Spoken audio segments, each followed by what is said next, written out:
Digital Media presents Tales of the Sanctum, The Era of the Spellbound by Brian Joseph Johns. Episode 2, Friend and Foe Alike. May 19, Year 13, Halliford School, Shepperton, London, England. A play on words. Neville and Wes sat sixth from the front, to the far left of the assembly hall benches. Students of all shapes and sizes surrounded them in front, back, and right, each similarly engaged, though not all were doing the same. Some were listening to music, while others were socializing before the arrival of the summer break.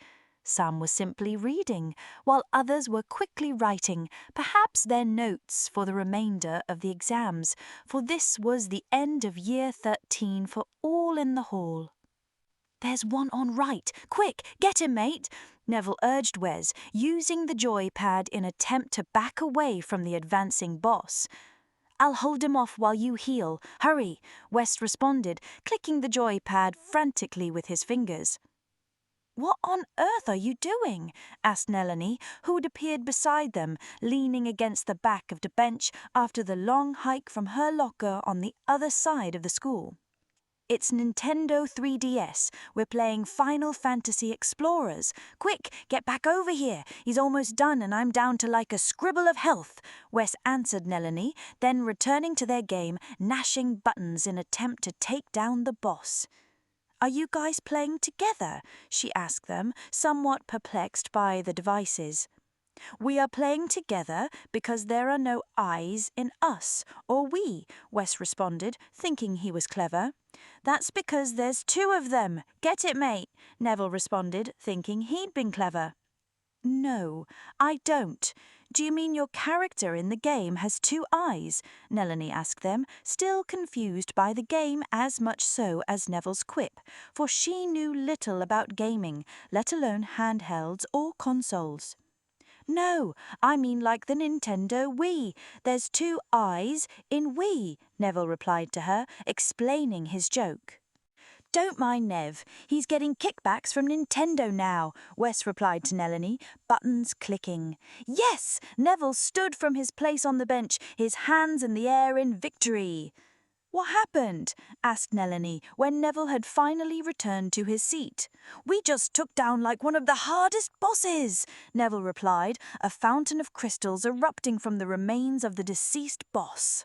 "Slide over and give the girl a seat," Wes said to Neville, pushing to the right as far as he could before colliding with another student. "Where's Sheila?" asked Neville, sliding over as close to Wes as he could tolerate. "She's on her way. She forgot her notes," Nelanie replied as she sat down beside them, adjusting the new flower necklace she'd chosen to wear that day. "What's that flower supposed to mean?" asked Wes, taking a sudden interest in her creative side.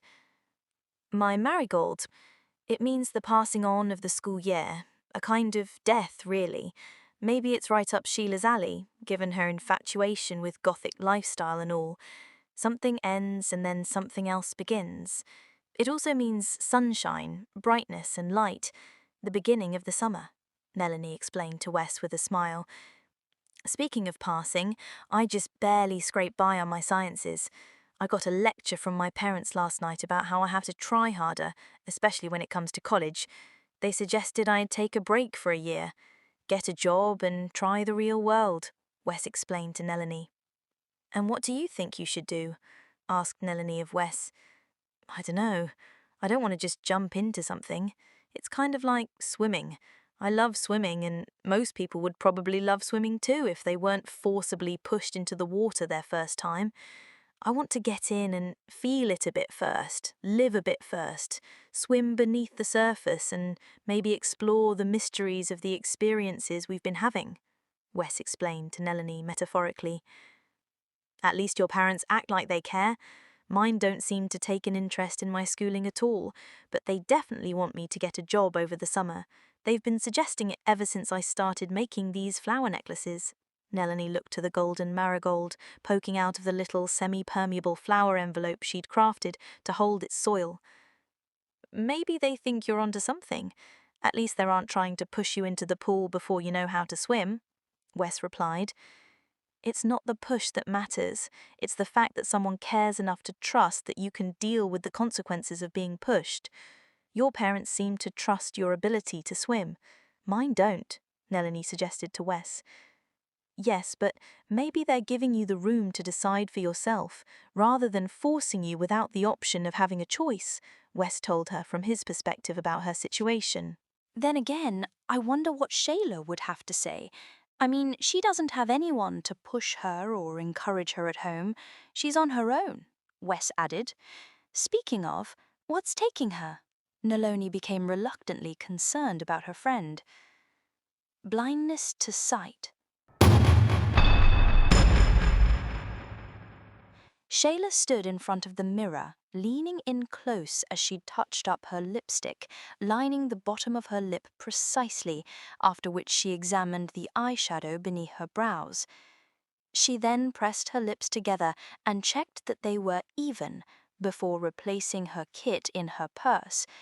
She then placed the earbuds back in her ears and hit play on her iPod, turning around to leave the bathroom before the assembly started.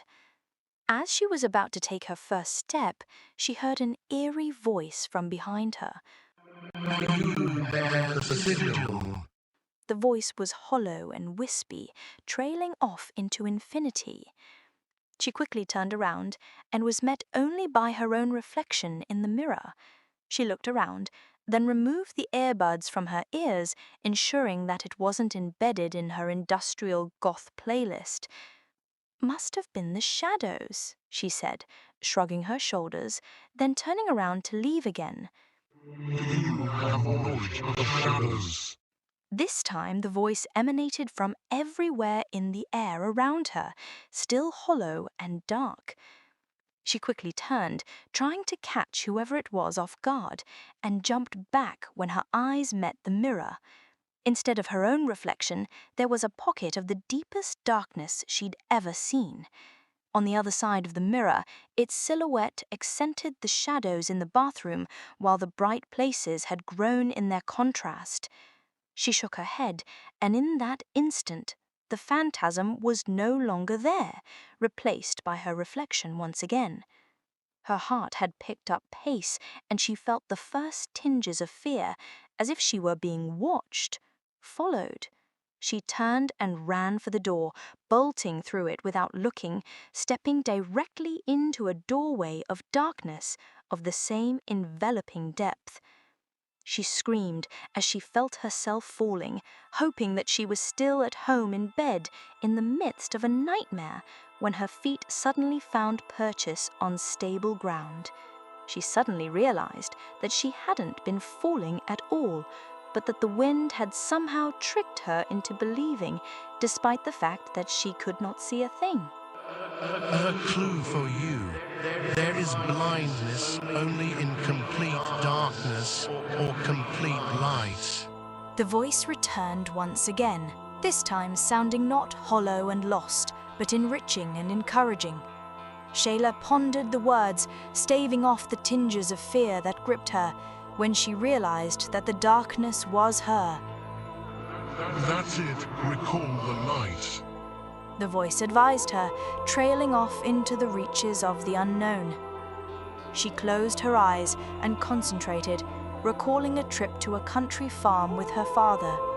She was a little girl running through a field, trying to keep up with him as he tried to corral one of the horses back towards the barn.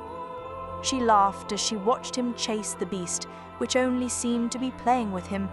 It paused long enough to let him get close, and then, when he was in reach of the horse's mane, the beast would trot off with barely a slight effort to avoid the tall and imposing man.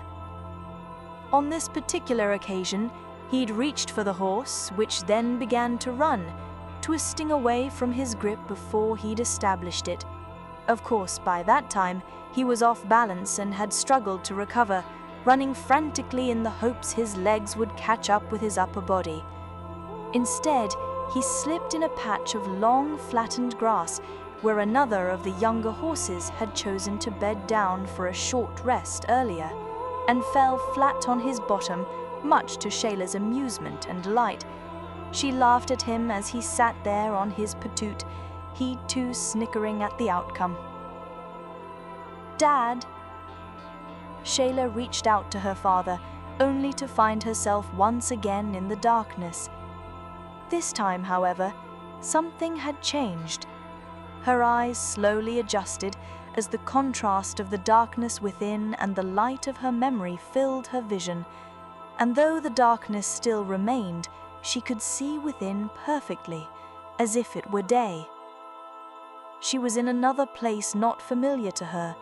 It looked neither like the earth, nor the lands of any novel or movie she'd imagined or seen. She saw the world around her as varying shades of darkness and light, and off into the distance where mountains lined the horizon, spiky and jagged. A dark foliage and bedding lined the surface upon which she walked, though it did not grow from the ground, but rather from a fluffy bowl the size of an apple, a half-foot above it, reaching downward into it from the air. As she stepped forward, it spread to avoid her step, leaving her a path into the unknown. She then heard something growling, her fear instinctually peaking at that moment, for she knew that she was no longer alone and that she'd become prey. A thing out of the darkest horrors, bigger than a horse, arose from the dark turf. A horrid beast, the kind of which would have sent Lovecraft himself screaming as he ran, perhaps stopping just long enough to admire it before fleeing again. Its head was like that of a large snake, wide and flat, but as it elevated itself from the turf, its head split in two, moving about along a pair of long necks, and Shayla realized that this beast was not one, but two, intertwined. Like some kind of codependent life form, it was clearly curious and mostly likely hungry to try her flesh. It began slowly at first in her direction, picking up pace as it moved along 6 serpentine legs, each with a long, sharp spike at its end. Shayla stood rooted in fear, when something in her screamed at her to run, which she did. She turned, daring not to look back at the advancing horror behind her, but by her 6th step, she could already feel its tendrils brushing her back. She pushed herself, turning her head ever so slightly, just in time to see that the two-headed thing was coming at her from both sides. At that point, she knew it was over, and yet she still kept running. It bore down upon her, and when its teeth had barely pierced her school uniform, something of immense ferocity, even more frightful than the two-headed monster that had pursued her, moved the air around her as it leapt, landing nearby. She closed her eyes and huddled her arms to her chest, bracing herself for the pain that preceded the afterlife, but it never came. She waited and waited and waited, and when she'd worked up the courage to open her eyes, she took a peek. She turned to see what had happened to her pursuer and found that the horror was no longer there. Instead, there was something large and dangerous that had already covered a great distance as it moved away from her. The deceased two-headed monster that had been pursuing her dangled lifelessly from its jaws, as the beast that had hunted it disappeared into the darkness. Shayla suddenly found herself nauseous, and as she watched the beast depart with its meal, she backed up, tripping over one of the strange plants and falling flat on her rump in the hall outside of the bathroom doorway. She found herself suddenly blinded within a pocket of artificial light, and as her eyes once again adjusted, she recognized the empty corridors of the school.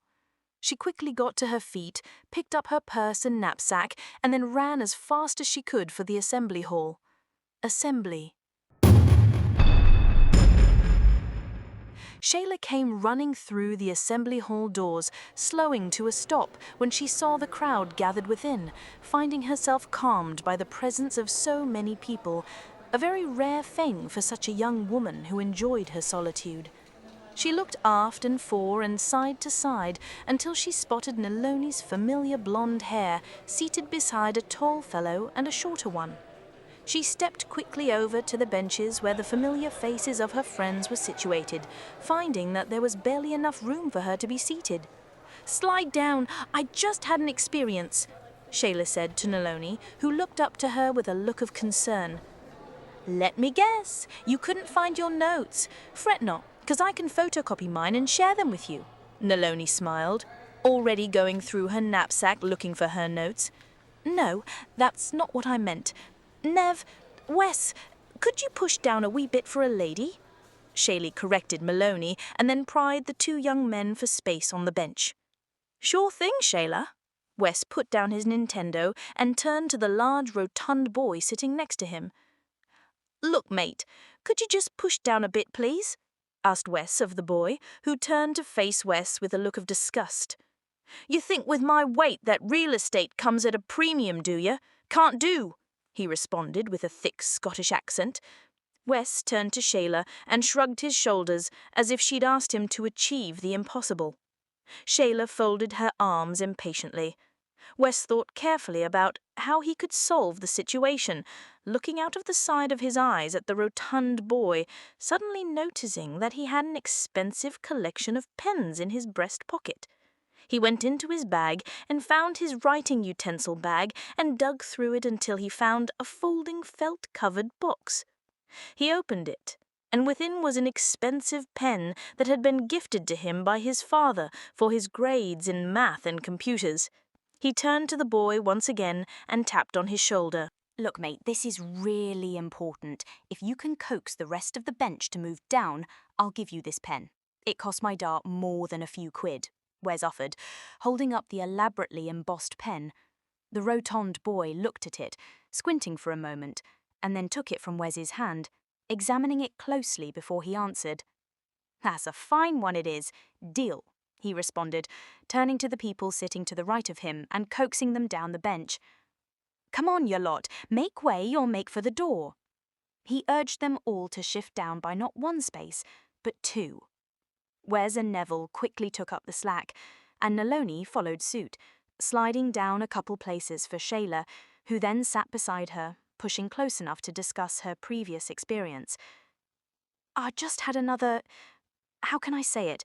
It was like that time with the supply teacher, when he tried to take Wes, but horrific. I was in another world," Shayla explained to Naloni frantically. "Where?" asked Naloni, now very concerned. "I don't know. It was like a world made of shadows," Shayla answered her. "No, I mean, where did this happen?"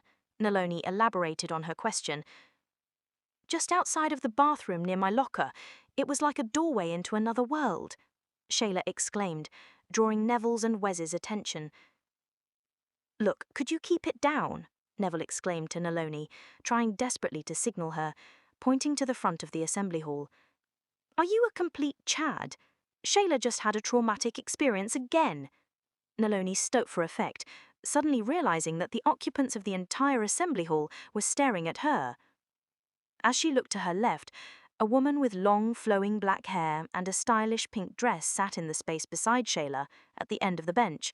She looked at Naloni, and just like Neville had, pointed to the front of the room, a look of cautious amusement on her face. "And who are you to take our seat?" Naloni suddenly felt defensive, addressing the new arrival, who this time gestured to the front of the hall, nodding her head in its direction. Naloni turned to the front of the assembly hall to see the school principal standing at the podium, the spotlight on him as he peered over the rim of his bifocals at Naloni.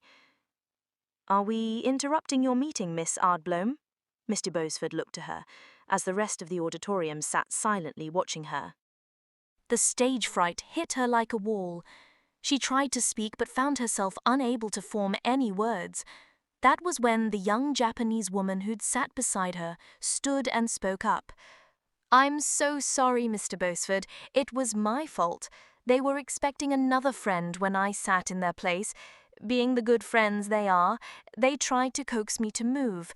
What can I say? I'm difficult sometimes," Mila spoke, projecting her soft and quiet little voice remarkably well.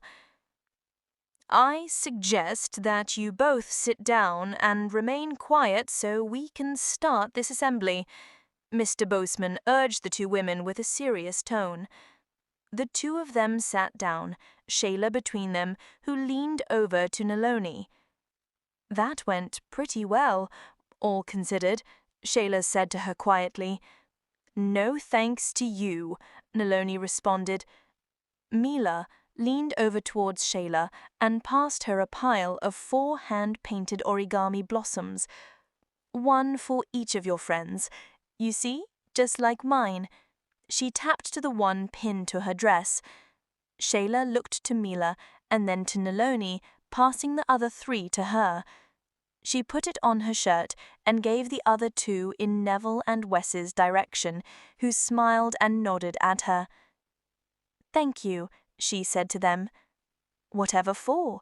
We should be thanking you, Shayla responded to the soft-spoken woman. For preventing me from being a liar. I'm Mila Wren Double, and I would say that at this moment we're going to become good friends. Mila smiled to them. They thought about it, and then understood what she'd meant by her offering. Looks like our friend did arrive. Naloni smiled from the other side of Shayla, the 4 of them quietly exchanging names with each other as the assembly began. Despite it being their first time meeting, there was something strangely familiar about Mila. First of all, I'd like to congratulate you for all of your dedication and studious effort, for it is my hope that you will be proceeding to the next phase of your education. Mr. Bosford read from a speech he'd carefully prepared the evening before, looking through the thick lenses of his bifocals and then at his audience occasionally. In order to ensure the provision that your education has provided thus far, we have taken further steps to give you the tools you'll need to succeed with your post-secondary studies. We met with many of your parents in person during the last school exhibition, and those with whom we did not meet we spoke with over the phone. Suffice to say that they are in agreement with our new strategy, which I will be unveiling today, and likely much to your dismay. Mr. Bosford snickered at the final statement in his delivery. Effective July 11th of this year of 2011, you will be required to report to this school for our pre-post-secondary program, and this applies to each one of you that will be attending a college, university, or other post-secondary program. Mr. Bosford was all smiles as he finished, while the entire assembly hall was filled with groans of disapproval. A walk in the park. The 11 o'clock sun rode high in the sky, lighting the way and warming the world around them. There were trees lining the park and an immense field on either side of the path where children were playing, and a multitude of dog owners were there with their pups, despite the fact that they'd just received the worst news that one could before the arrival of the summer holidays. Nature and the weather hadn't let them down as much so as their school. Well, that pretty much settles it. I'm convinced that in his previous life, that Principal Bosford was a prison warden, and that we've been sentenced to life in school, Neville remarked, kicking a small stone down the path in the park on their way in the direction of the nearby Ferris Meadow Lake. It's not that bad. I mean, we'll be ready for what's to come. Think of it that way, Naloni responded, trying to find the positive in the situation, as a bird landed on her shoulder and began tweeting happily. Mila seemed a little shocked at first, and then amused. Don't worry, that happens far too often with Nature Girl here, Shayla remarked sarcastically, assuring Mila that she would eventually get used to it. True enough, but it's such a shame that we won't be able to enjoy the great outdoors and wonder of the wildlife within its breathtaking midst. Neville spoke purposefully, so dramatically, knowing Naloni well enough that he knew which buttons to press and when.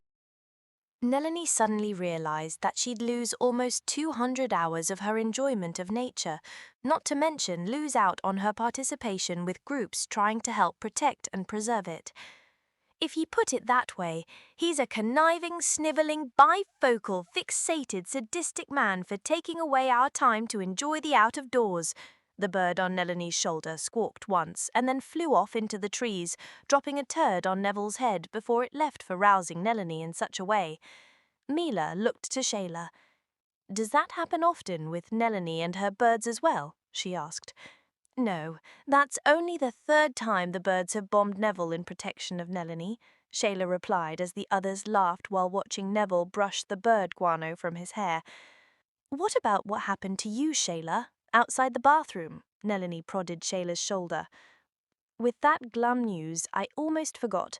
I guess that's another positive in Mr. Bosford's favour, damn him," Shayla responded. "You mean something happened to you?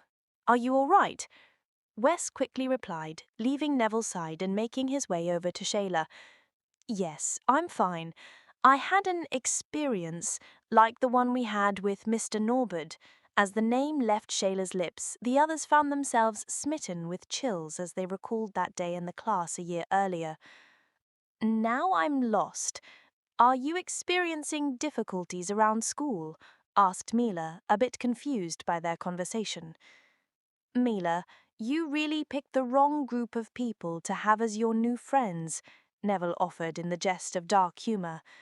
"Oh, it's not that bad," Nellany responded, once again experiencing intense shivers as she thought about their experience with Mr. Norbert. "We've been experiencing situations of an extrasensory nature," Shayla took the time to explain to Mila. "You mean like hauntings?" asked Mila, now very curious about their so-called experiences. "It goes a bit further than that," Wes added, not willing to go beyond that in his response. "Tell us what happened to you, Shayla, and perhaps we can all, including Mila, learn a bit more," Nellany suggested. "Oh, all right. I was in the bathroom doing my makeup. I'm high maintenance, Mila, by the way, when I heard strange voices coming from the mirror. I thought it was my music, as I was listening to an old Nitzer Ebb track. When I left the bathroom, I fell through a doorway to another world. Sounds to me like you've been into your parents' liquor cabinet." The words had left Neville's enthusiastic mouth before he could stop them. Shayla's face became intense for a moment, but then she merely smirked in response to Neville's quip. "What kind of world?" Nellany asked, now intensely curious to hear the rest of what had happened to her. "A shadow world of complete darkness. I couldn't see a thing, and then the same voices that I heard earlier taught me how to see in the shadows, and that's when it came at me," Shayla continued, staring into the distance as a large dog came running at her. It stood its ground, barking furiously at her, causing Wes to step in front of her before its owner arrived and grabbed the dog by the collar and took it away, scolding it. "Come on, Brutus, that's enough out of you," the owner said as he hauled the dog away.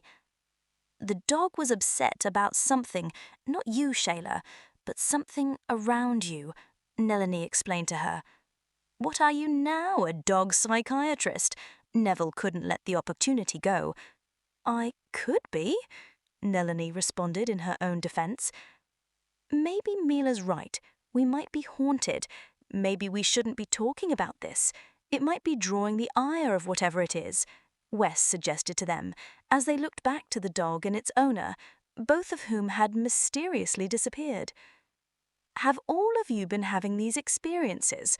asked Mila. "So far, I'm the only one who's been spared.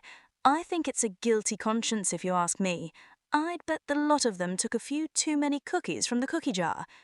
Neville felt liberated from the doom and gloom. "So it's just you three so far?"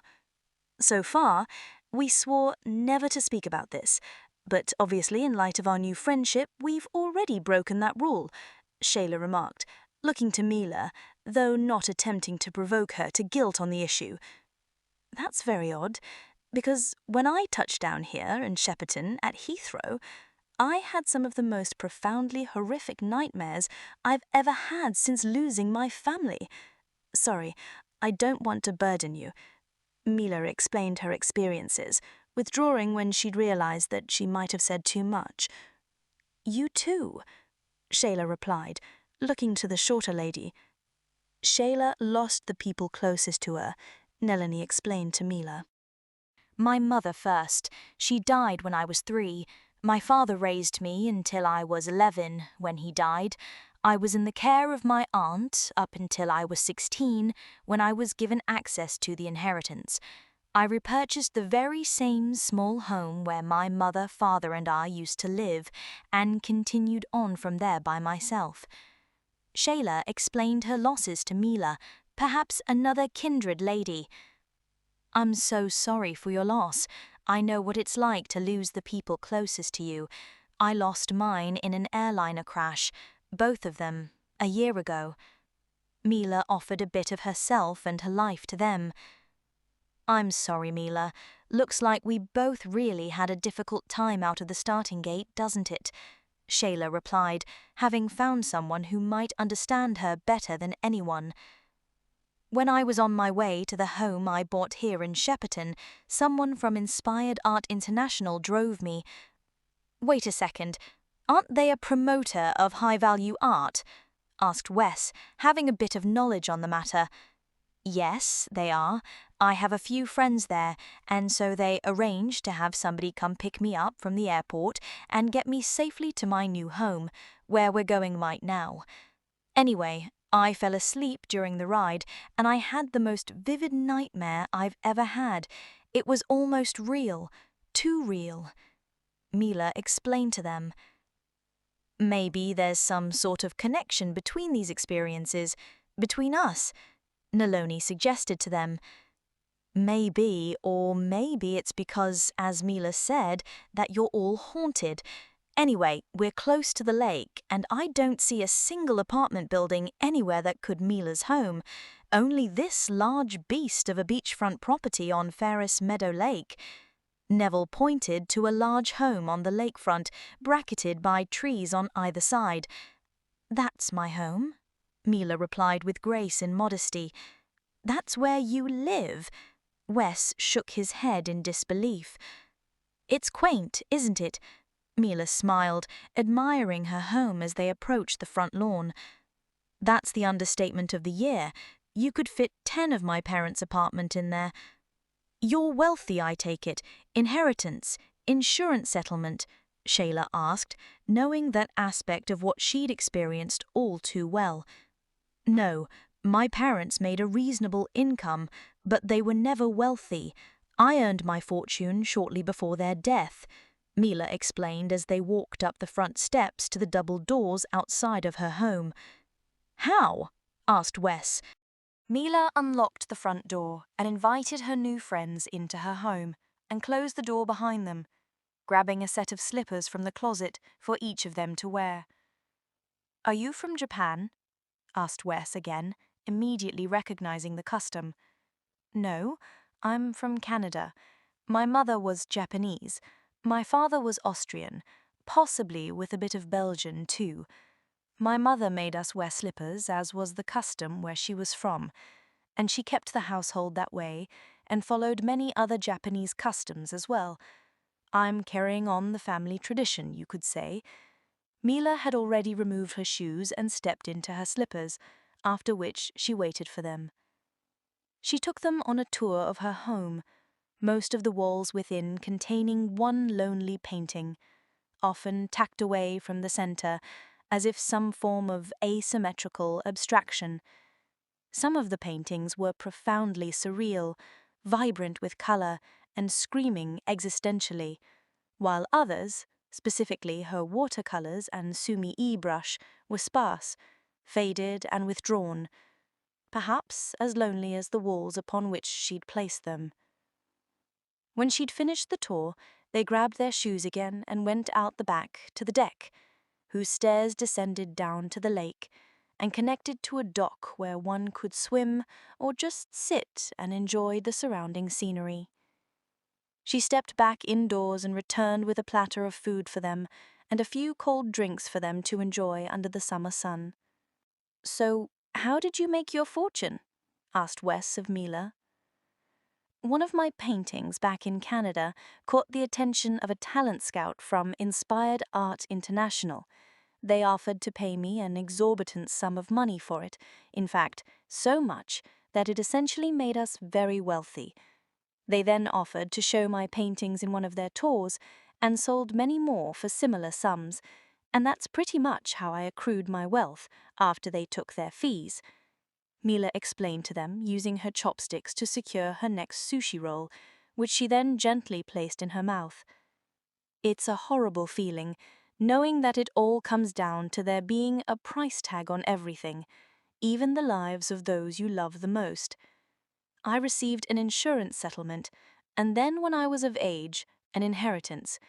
But I'd give it all to have my parents back, Shayla said to them in a somber moment of reflection. So would I, but I'm here right now with my new friends, and so I'd better make the most of it. You're welcome to come here any time, and if you need a place to stay for a night, I've lots of space, Mila offered them. It's not haunted, is it? Neville put on a purposely scary face for them, which caused them to laugh, lightening the mood a bit. No, but maybe we can try to figure out what it is around here that seems to be making itself known to us, Mila suggested. Maybe it's over with. Maybe if we just ignore it. That might be the solution, Naloni suggested.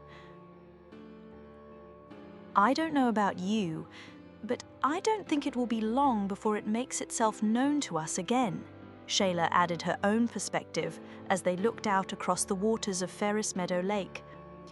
Inside of Mila's home, and from within the worlds depicted in a number of her paintings, motion stirred, and things that were never alive became animated, peering out from behind the glass secured behind each frame. One such painting being that of her parents standing side by side as they reached in the direction of the viewer, not quite able to gain a grip to free themselves from their fate. To be continued in Tales of the Sanctum, Era of the Spellbound, Episode 3, Ghosts of a Distant Future.